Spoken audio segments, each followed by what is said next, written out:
보겠습니다. 여러분, 갈라디아서라는 것은 일종의 편지입니다. 예, 성경에는 많은 분류가 있어요. 역사서가 있고 그다음에 시가서가 있어요. 시가서라는 건 시예요, 시. 그래서 시를 역사서처럼 읽으면 안 됩니다. 시는 시로 읽어야 돼요. 근데 이 서신들, 이 갈라디아서나 이런 것, 에베소, 고린도 이런 거는 서신서들이에요. 편지예요. 예, 편지들이기 때문에 편지 형식에 맞게 읽어야 돼요. 그런데 특별히 갈라디아서는 다른 서신하고 좀 다른 특징이 있어요. 그게 뭐냐면 일반 편지는 여러분 누가 누구에게 이렇게 보내잖아요. 그죠? 개인. 또 심지어 어떤 경우는 이제 교회, 뭐 준호한인 교회 이렇게 특정 교회를 찍어서 보내요. 성경에 보면 고린도 교회, 뭐 에베소 교회 이렇게 교회를 한 특정 교회들을 향해서 쓰는데 이 갈라디아서는 갈라디아 교회라는 게 없습니다. 갈라디아 교회는 없어요. 갈라디아 지역은 있어도 갈라디아 교회는 없어요. 무슨 얘기냐? 갈라디아서는 갈라디아 지역에 있는 교회들에게 보내는 편지예요. 그래서 그 지역에 있는 교회들이 돌려보라고, 내가 이 편지를 보냈는데 이 편지들 그 지역에 있는 교회들하고 돌려서 봐라. 그래서 회람서신이라고 그래요. 회람서신. 오늘 갈라디아서 1장 2절에 보면 바울이 그 얘기를 하고 있어요. 보세요. 함께 있는 모든 형제로 더불어 갈라디아 여러 교회들에게 이 편지를 쓴다는 거예요. 그래서 여러 교회들이 이 편지를 돌려가면서 봐달라고 지금 바울이 보내고 있는 거예요. 여러분들이 이게 회람서신이었다는 걸 기억하시고, 갈라디아 교회를 보낸 게 아닙니다. 갈라디아 지역에 보낸 거예요. 지역에 있는 교회들에게. 저자는 말할 것도 없이 바울이죠. 1장 1절에 명확하게 설명하고 있어요. 이 편지의 저자가 누구인지. 자, 1절 보세요. 사람에게서 난 것도 아니요 사람으로 말미암은 것도 아니요 오직 예수 그리스도와 및 죽은 자 가운데서 그리스도를 살리신 하나님 아버지로 말미암아 사도된 바울은, 바울이 누구에게? 갈라디아 지역에 있는 여러 교회들에게 보낸 편지, 그게 갈라디아서예요. 아시겠죠? 예. 이 저자에 대해서는 누구도 이견이 없어요. 많은 성경학자들이 갈라디아서를 다른 사람이 썼다라고 얘기하는 사람은 없습니다. 다 바울이 썼다고 그래요. 왜냐하면 1장 1절에 분명히 명확하게 얘기하고 있고, 또 문체나 이런 모든 것, 아까 말씀드린 대로 갈라디아서를 바울이 쓰게 되지 않으면 로마서도 그러면 흔들리게 돼요. 바울이 썼다라는 로마서도. 왜냐하면 거의 둘이는 일맥상통하니까. 그래서 갈라디아서의 저자에 대해서는 이견이 없는데, 문제는 시기에 대해서는 참 말들이 많아요. 언제 썼느냐, 갈라디아서를 언제 썼느냐 가지고 여러 설이 있어요. 바울의 1차 전도 때 썼다, 2차 전도 여행 때 썼다, 3차 전도 때 썼다. 굉장히 이러저러한 말들이 많습니다. 그래서 기록 연대를 알기 위해서는 갈라디아 지역에 있는 교회들이 언제 생겼나를 먼저 알아야 될 거 아니에요. 갈라디아 지역은 여기 이방 지역이에요. 그죠? 갈라디아 지역이 어디냐면, 여러분이 예루살렘 위에 지금 터키 지역 있죠? 터키 지역. 그쪽이에요. 거기가 갈라디아 지역입니다. 거기는 사도행전에 보면 바울이 1차 전도 여행 때 세워졌어요. 사도행전 14장 보세요. 이에 이고니온에서 두 사도가 함께 유대인의 회당에 들어가 말하니 유대와 헬라의 허다한 무리가 믿더라. 여기에 이고니온이라고 나온 지역이, 이 도시가 갈라디아 지역에 있는 도시예요. 그리고 6절, 저희가 알고 도망하여 루가오니아의 두 성 루스드라와 더베와 및 그 근방으로 가서, 여기가 역시 갈라디아 지역이에요. 7절, 거기서 복음을 전하니라. 그러니까 이 갈라디아 서신을 읽는 교회 이름이 뭐냐면 이고니온 교회, 루스드라 교회, 더베 교회예요.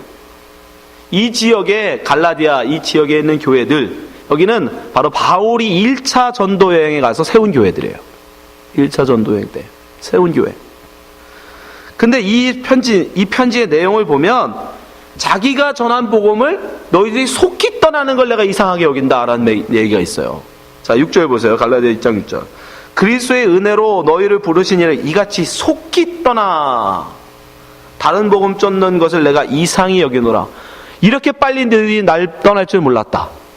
이렇게 빨리 너희들이 나를 배신하고 나를 떠날 줄 내가 미처 몰랐다라는 얘기죠. 그죠? 예, 1차 전도여행을 하고 돌아오기가 무섭게 그들이 떠나지 않았을까. 그죠? 그러니까 바울이 서운해서 그런 말을 하고 있는 거잖아요. 이렇게 속히 너희들이 날 떠날 줄 몰랐다. 예.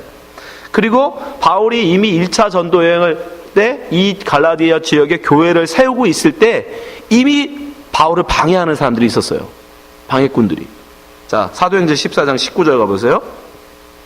유대인들이 안디옥과 이고니온에 와서 무리를 초인하여 돌로 바울을 쳐서 죽은 줄 알고 성 밖에 끌어내치니라. 여기 초인하다라는 말, 되게 어려운 말이더라고요. 한국어 사전에 초인이라는 단어가 어떻게 나오냐면 이렇게 나와요.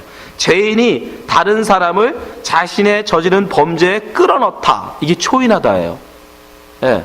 그러니까 유대인들이 바울이 세운 교회들을 찾아가서 그 사람들을 초인하여 그 사람들을 바울을 책망하고 바울을 몰아내는 일에 그들을 끌어들여서 바울을 내친 거예요. 그리고 바울 어떻게 해요? 심지어 돌로 쳐서 거의 죽여버립니다. 죽은 줄 알고 갖다 버렸어요. 그런데 살아났죠. 예. 그렇게 정말 바울이 목숨 걸어 세운 교회예요. 그때 이미 유대인들의 방해가 있었어요. 예. 근데 바울이 결국 사역을 다 끝내고 1차 여행을 끝내고 안디옥으로 돌아왔는데 벌써 돌아오기가 무섭게, 그쪽 입장에서는 갈라디아 지역에서 바울이 떠나기가 무섭게 다시 그 교회들을 흔들어 버린 거예요. 그리고 그 교회들은 다 바울에게서 돌아서 버린 거예요. 그렇게 보면 그 1차 전도 여행, 1차 전도 후에 곧바로 이들이 돌아선 것이 아닌가. 그렇게 추정한다 그러면 이 갈라디아서는 언제 쓰여졌냐? 예수님 돌아가시고 주후 46년에서 49년 사이. 그게 1차 전도 여행이거든요. 바울이 1차 전도 여행을 떠난 게 AD 46년이에요. 그리고 49년에 돌아옵니다. 그리고 2차 떠난 게 50년에서 52년이에요. 그러니까 적어도 1차 끝나고 2차 가기 전에 2차 전도 여행은 다시 그 지역을 다시 돌아보는 거거든요. 예, 그 세웠던 데를 1차 때는 바닷길로 해서 갔지만 2차에서는 육지로 가요. 육로로. 예, 또 역시 갈라디아 지역, 그 위에 지역을 돌아가게 되는데 그게 2차 전도 여행이거든요. 그러니까 2차 가기 전에, 그러니까 49년에서 50년 이쯤에 바울이 갈라디아 지역에 써보낸 게 아닌가, 그렇게 추정이 됩니다. 그 시기가 결정이 되면 어디서 썼느냐, 장소는 명확해지죠. 왜냐하면 1차 전도에 끝내고 바울이 안디옥으로 돌아갔으니까. 그건 성경에 나와요. 사도행전 14장 23절 보세요. 각 교회에서 장로들을 택하여 금식 기도하며 저희를 그 믿는 바 주께 부탁하고, 각 교회가 어디예요? 갈라디아 지역 교회. 갈라디아 지역에 있는 교회들, 거기에 장로들을 세웠어요. 지금 말로 하면 목사들을 세웠다는 거예요. 각 교회 목사들을 세워놓고 바울이 떠났어요.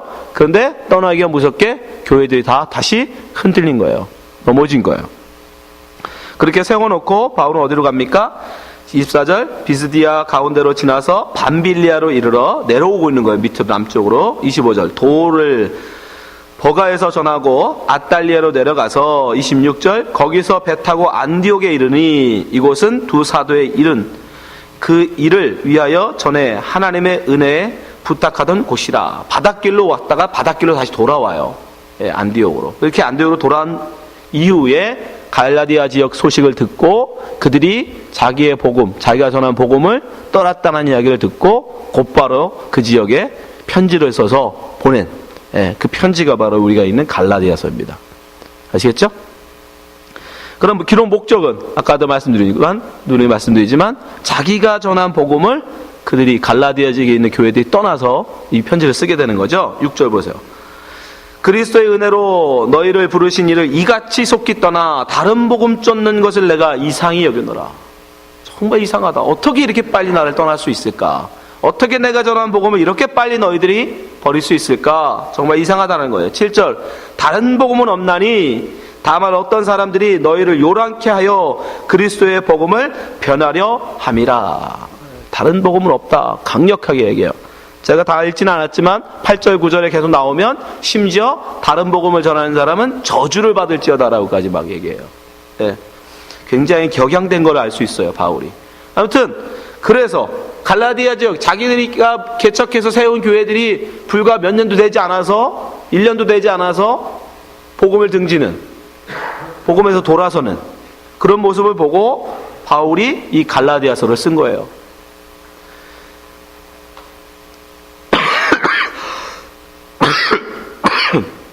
그러면 무엇으로 그 사람들이 공격을 했길래 바울이 전한 교회들이 이렇게 속속 무너졌을까? 바울이 전한 복음은 뭐고 그에 반대했던 사람들이 주장했던 내용은 무엇이었을까? 그죠? 그게 궁금하잖아요. 바울이 전했던 복음은 명확하게 오늘 본문에도 나옵니다. 4절. 바울이 전한 복음이에요. 4절. 같이 읽어볼게요. 시작. 하나님 곧 우리 아버지의 뜻을 따라 이 악한 세대에서 우리를 건지시려고 우리 죄를 위하여 자기 몸을 들이셨으니. 여러분들은 지금 이 말씀에 대해서 이해하십니까? 네, 이해되시죠? 당연히 우리야. 지금 우리에게는 너무 익숙한 말이죠. 그죠? 예수님께서 우리를 구원하시기 위해서 죽으셨다. 예수 그리스도의 죽으심으로 말미암아 우리가 구원받은 거다. 얼마나 간단합니까? 기본 중에 기본이고 우리가 성경 공부할 때 가장 먼저 배우는 기초 중에 기초죠. 그런데 이게 당시에는 그렇지 않았어요. 이게 당시에는.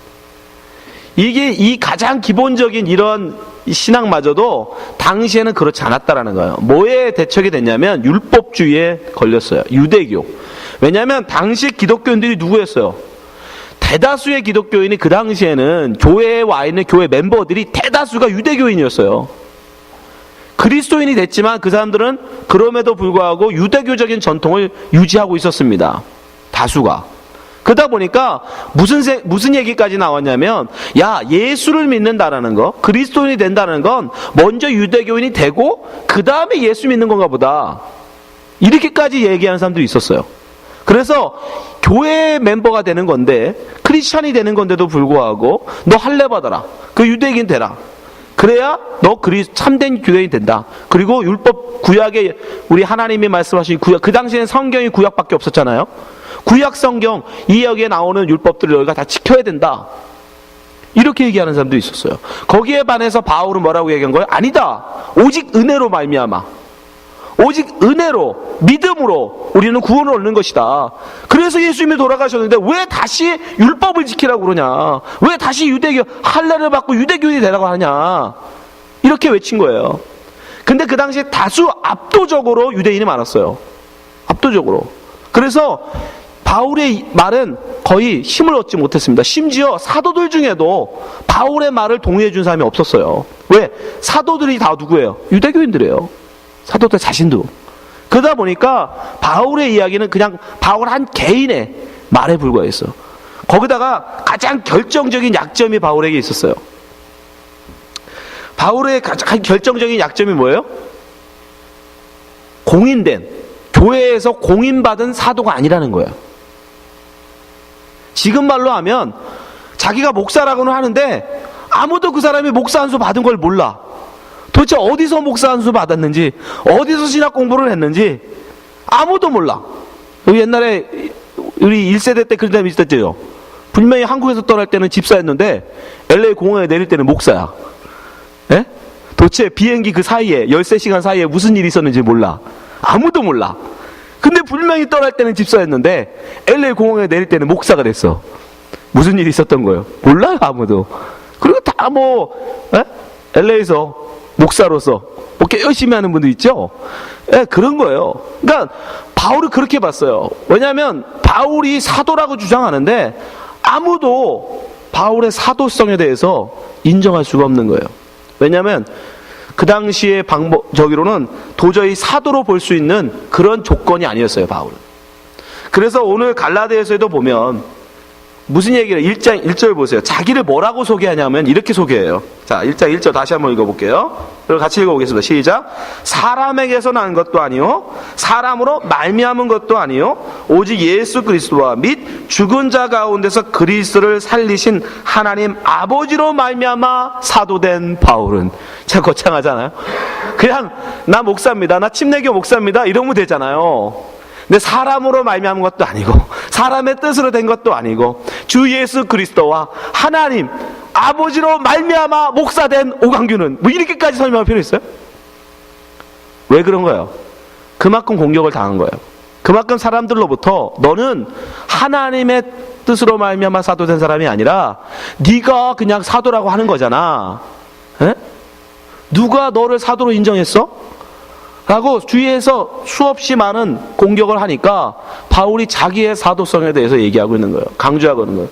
여러분, 다른 서신에는 이렇게까지 안 나와요. 그냥 하나님 아버지의 사도된 바울은 뭐 이 정도예요. 고린도전서, 다른 에베소서 다 읽어보시면 앞에 꼭 나오는데, 근데 이렇게까지는 안 해요. 근데 왜 그랬다는 거예요? 갈라디아 지역에 있는 다른 사람들이, 바울의 반대파들이 그걸 가지고 물고 늘어진 거예요. 바울의 사도성에 대해서. 바울의 사도성에 대해서 계속 물고 늘어지니까 바울이 그거에 대해서 지금 항변을 하고 있었던 겁니다. 그럴 수밖에 없는 게, 그 당시에는 사도가 된다는 게, 예수 믿는다고 무조건 사도가 되지 않았어요. 아무리 열심히 내가 예수 믿는다고, 여러분, 그 당시 아무나 사도가 될 수 있는 게 아니에요. 교회가 공인해 줄 수 있는 사도는 이런 조건을 가져야 돼요. 사도행전 1장 21절. 자, 가룟 유다가 죽고 나서 12번째 사도를 이제 택합니다. 근데 조건이 있었어요. 베드로가 이렇게 얘기해요. 그 조건이 뭐냐? 21절. 이러함으로 요한의 침례로부터 우리 가운데서 올리워 가신 날까지, 그러니까 예수님이 사역 시작할 때부터 예수님 돌아가시고 부활하실 때까지예요.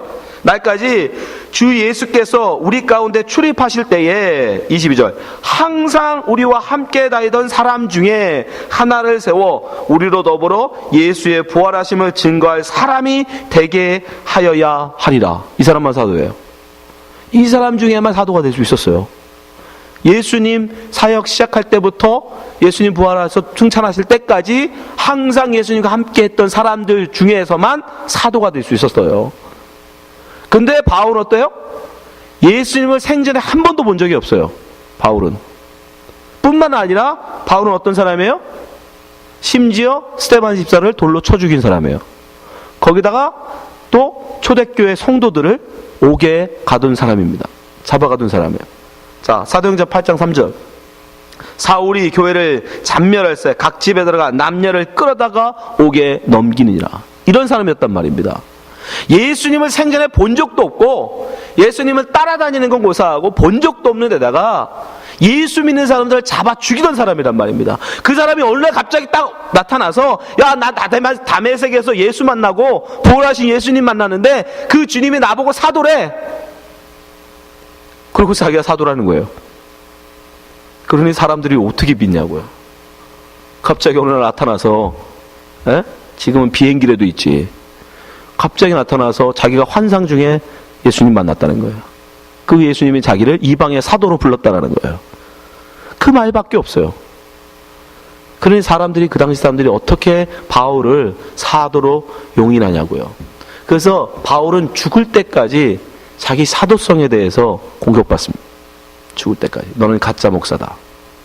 너는 가짜 사도다. 예. 그러한 공격으로 말미암아 그러한 자기의 사도성에 대해서 반증하고 있어. 이게 공격당하면 굉장히 위험한 게 있는데, 뭐냐면, 여러분, 바울이 가짜 사도가 돼버리면 그가 전한 메시지는 뭐가 되는 거예요? 가짜가 되는 거예요. 이게 만약에 그들이 그전부터 듣고 있던 이야기하고 만약에 똑같은 얘기가면 문제가 안 돼요. 너희들도 유대교 할례 받고 유대인이 되고 그 다음에 예수 믿어라. 그 구약의 말씀 잘 치러라. 그래야 구원받는다. 이렇게 그들하고 하는 얘기가 똑같은 얘기를 하면 뭐 문제가 되겠어요. 근데 바울만 딴소리 하잖아요. 그런데 그 사람이 사도인지 의심스럽단 말이에요. 그러니 그걸 듣던 갈라디아 사람들은 의심할 수밖에 없었던 거예요. 이거 진짜 맞나? 우리가 들은 거 진짜 맞아? 이거 이단 아니야? 헛소리 아니야? 결국 갈라디아 사람들이 이렇게 쉽게 무너졌었던 이유 중에 하나가 뭐냐면 바로 바울의 사도성 때문이에요.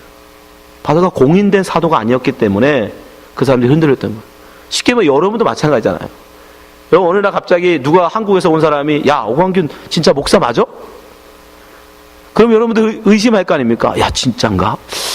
그래서 그런 소리를 했나? 그때부터 뭔가 다 의심스럽죠. 성찬식을 저렇게 하는 게 맞아?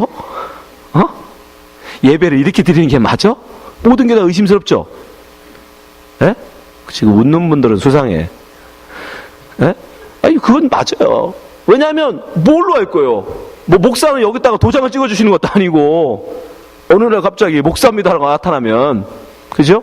그건 거예요. 거기다가 다른 교회하고 다를 바가 없으면 문제가 안 되는데, 다른 교회와 정말 다른 사람들은 다 율법으로 지켜 행함으로 말미암아 구원을 얘기하고 있는데, 믿음으로 말미암아 하나님의 은혜로 구원받는다라고 다른 이야기를 하고 있단 말이에요. 근데 그 다른 이야기를 전하는 사람이 도대체 믿을 수 없는 사람이야.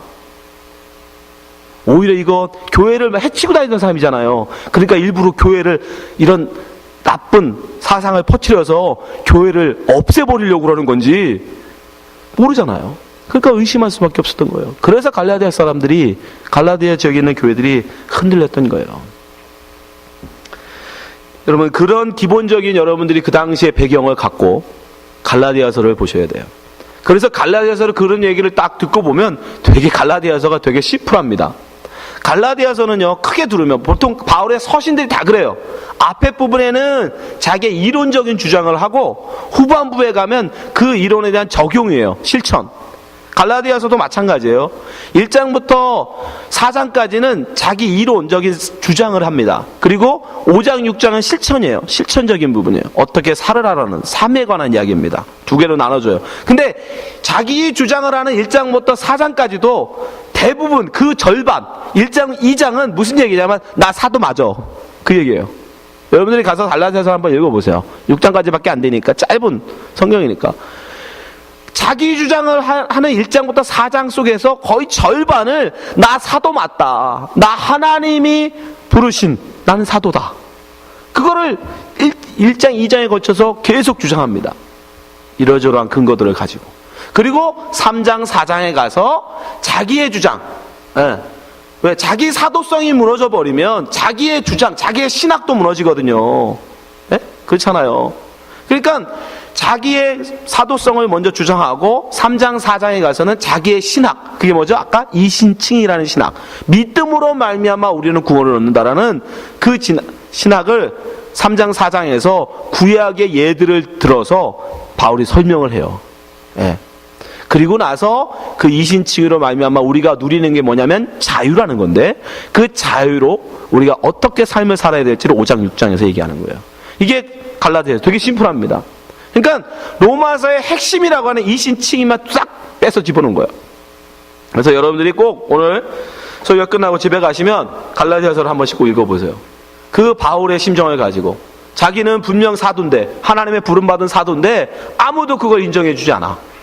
그런 답답함 속에서 자기의 사도성, 그리고 그러다 보니까 자기가 주장하는 그 신학, 이신칭이라는 신학마저도 흔들리는 그 상황 속에서, 그 답답한 마음 속에서 바울이 갈라디아서를 썼다라는 거. 여러분 그 마음을 아시고 한번 갈라디아서를 한번 읽어보시기 바랍니다. 갈라디아서를 전체를 한번 제가 개관해 드릴게요. 갈라디아서 주제는 자유예요. 자유. 갈라디아서의 핵심 구절을 뽑아라 그러면 갈라디아서 5장 1절이에요. 갈라디아서 5장 1절 보여주세요.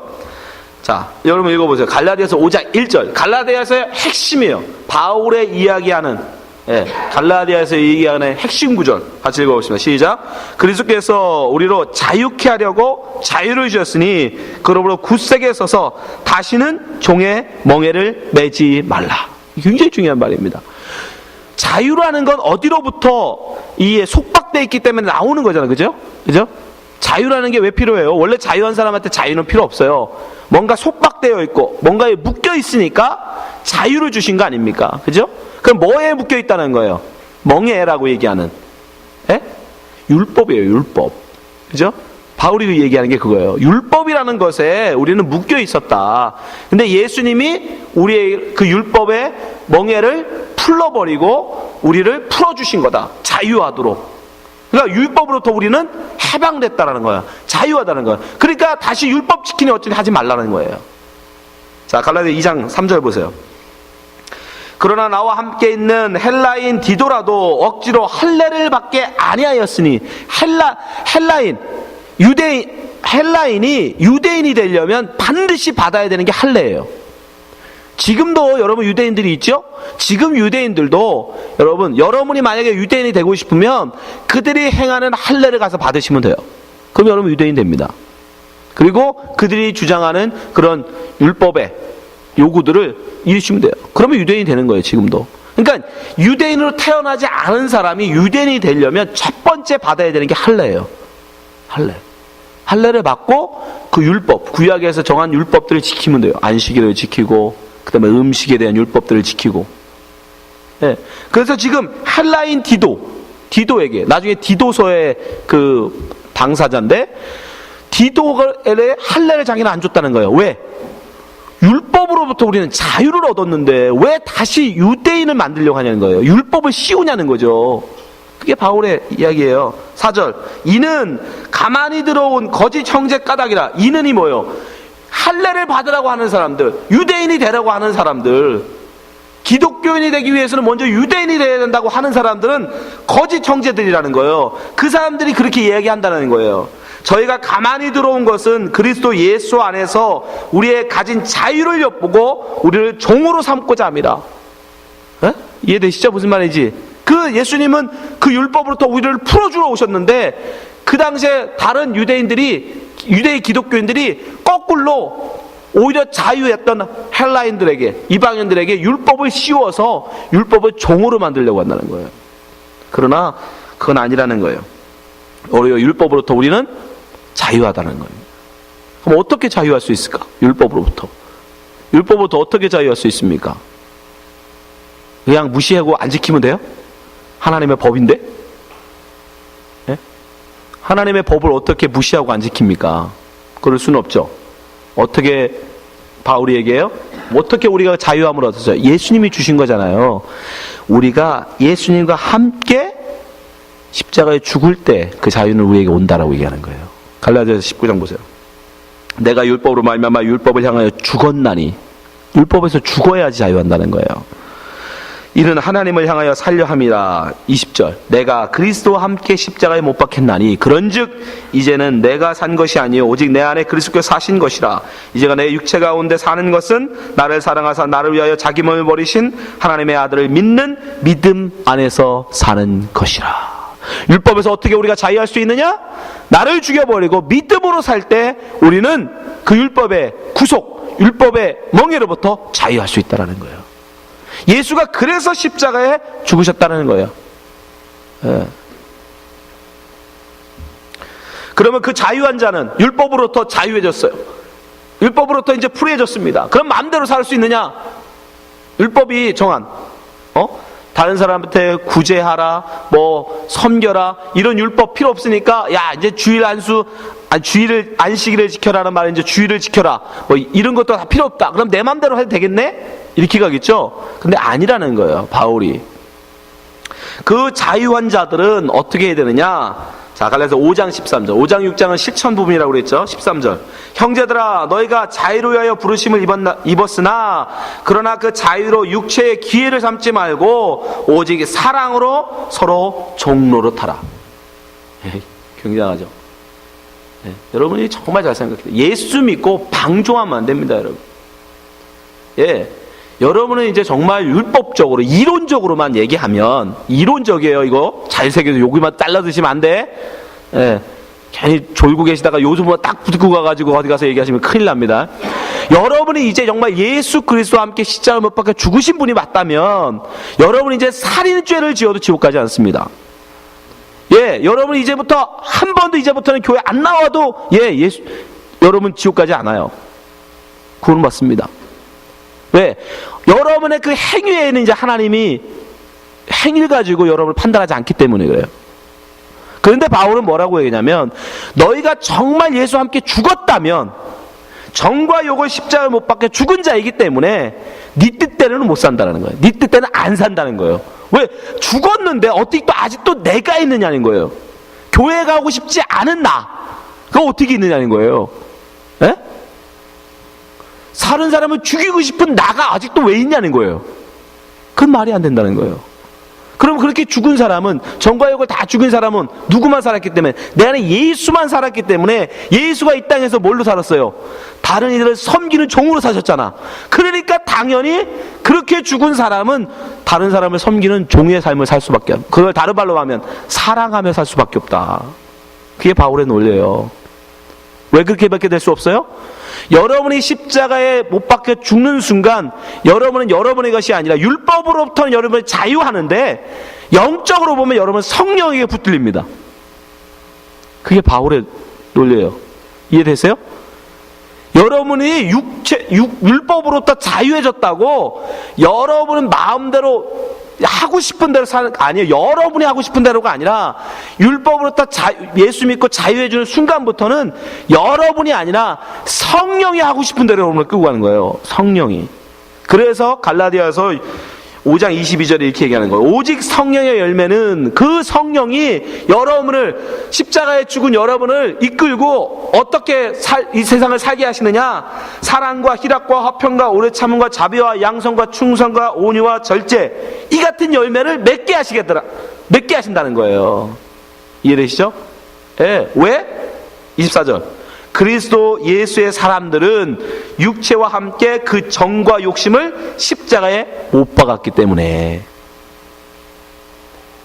내가 사라졌기 때문에 내가 이루고 싶은 이 땅에서의 야망, 이 땅에서의 욕심, 이 땅에서의 어떤 내 이름을 내고자 하는 그런 욕망들이 없어지잖아. 그리고 내 안에 뭐로? 성령으로 가득 차기 때문에 성령께서 나를 어떻게 하신다? 사랑과 희락과 화평과 오래 참음과 자비와 양성과 충성과 온유의 절제. 그걸 한마디로 하면 사랑이에요. 사랑의 열매를 맺게 하시는 거예요. 그러기 위해서 우리를 예수님이 이 땅에 오셨고 우리에게 율법의 자유를 허락하셨다. 이게 바로 이신칭이에요. 이게 바로 바울의 신학이 진수입니다. 이것을 지금 갈라디아에서 우리에게 설명해 주고 있는 거예요. 굉장히 심플하게, 간단하게.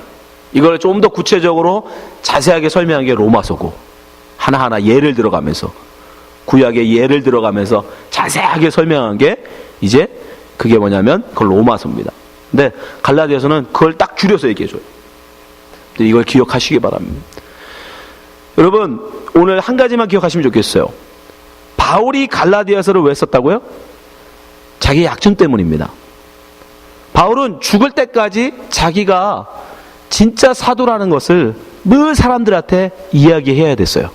왜냐하면 교회에서 공인해 주지 않았기 때문에. 아니, 공인할 수 없는 존재였죠. 그죠? 그러다 보니까 바울은 평생 죽을 때까지 그 사람은 자기의 사도성에 대해서 늘 공격당했어요. 그리고 그 바울이 증거하는 이 신학에 대해서, 이신칭이 이 신학에 대해서 많은 다수들이 인정하지 않았어요.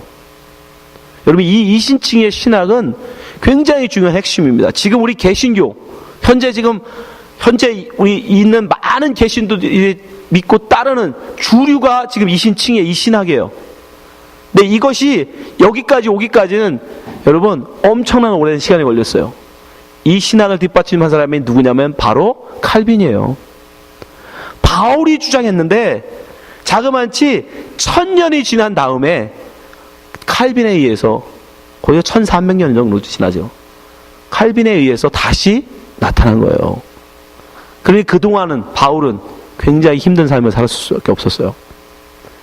근데 그 약점이, 그런 자기를 변호하고 자기를 시장을 옳다라는 걸 반증하기 위해서 바울은 피눈물로 갈라디아서 썼겠죠. 그죠?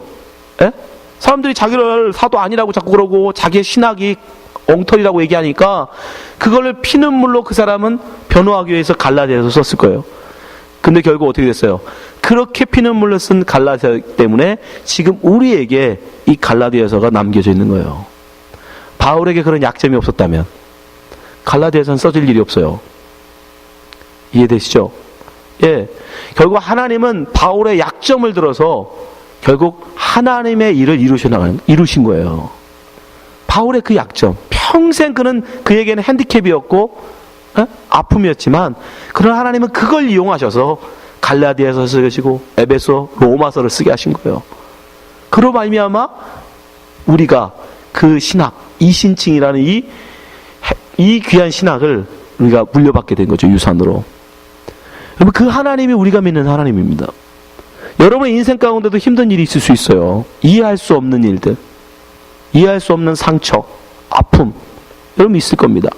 그러나 하나님은 그것마저도 선용할 수 있는 분임을 믿으시기 바랍니다. 때때로 이해할 수 없고 도저히 용납할 수 없는, 그래서 오죽하면 하나님을 향해서 삿대질하고 싶은 그럴 때가 있을지라도 여러분 우리가 하나님의 뜻을 모를 뿐입니다. 하나님은 반드시 그것까지도 선용하셔서 하나님의 일을 이루어나가세요. 그래서 바울이 뭐라고 얘기하면 로마서에 모든 것을 합력하여 하나님은 선을 이루신다라고 고백해요. 로마서 8장 28절 한번 보세요. 우리가 알거니와 하나님을 사랑하는 자 곧 그 뜻대로 부르심을 입은 자들에게는 모든 것이 합력하여 선을 이루느니라. 여러분 이걸 믿으시기 바랍니다. 때때로 여러분 앞에 어려운 일이 있을지라도 이 세상 모두가 다 손가락질 한다 할지라도 여러분 그것이 하나님의 뜻이라면 반드시 하나님은 그것을 이용하셔서 선한 일을 이루어나가세요. 인내하시고 여러분 참아 견디시기 바랍니다. 그 하나님께서 반드시 승리하실 것입니다. 기도하겠습니다.